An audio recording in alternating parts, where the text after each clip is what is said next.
Let me show you a picture. Do you remember this man?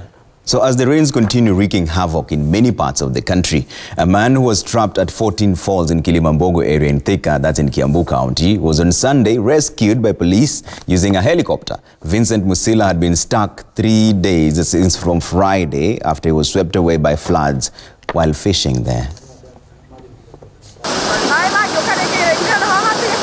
For 3 days since Friday, Vincent Musila had become an attraction for the people who came here, wondering just how he could have found himself in the middle of raging flood waters. Waters that have claimed the lives of many Kenyans in the recent weeks. He will be seen often pacing up and down with his hands in his pockets as his neighbors diligently and effortlessly tried to find ways to rescue him. But when that failed, Musila will sit down and stare at the waters, whose roar had become louder with every passing wave. This was Sunday evening, and those who had watched him since he was cut off from the world state that this makeshift house was his shelter before the floodwaters occupied that too. Ulimuona pale amekuja, amekamata samaki pale, ni kama alikuwa na kiberiti, akaasha moto pale kwa mawe sababu hiyo surrounded ilikuwa imefurikwa na maji. Akaasha kwa mtu ya mawe moto, akachoma ile samaki, akakula.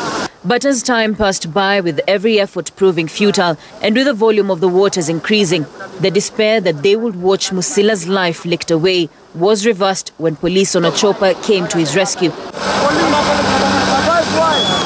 A sigh of relief for a man who had his own episode of The Survivor, though different given that he was all alone for those 3 days.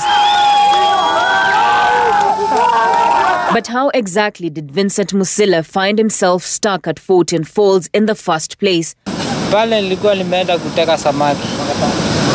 Friday ndio nilifikanga hapo. Maji ilikuja kingafla, nikienda hapo hakukuwa na maji. Maji ilikujanga kingafla kwa dakika 2. Ikawa imesazidi kila pahali siwezi fuka. The waters had also swept away his fishing canoe, stripping him of anything else he was familiar with. Nimehisi vibaya sana kwa baridi, kwa jaa, umbu ni nyingi sana huko. Kuna mamba siko huko, ipo bado siko huko, na wanyama wengine hatari wa huko majini. His survival has however taught him one thing. Na mimi sitawahi rudia tena kwenda kwa mto usiku. Hata nimeokoka kwa sasa. Though he might have appeared okay, shocked mixed with relief, his neighbors knew that what he needed the most was at least a good cup of warm tea and a plate of food. His a narrative of a lucky escape. Raquel Muigai, Citizen TV.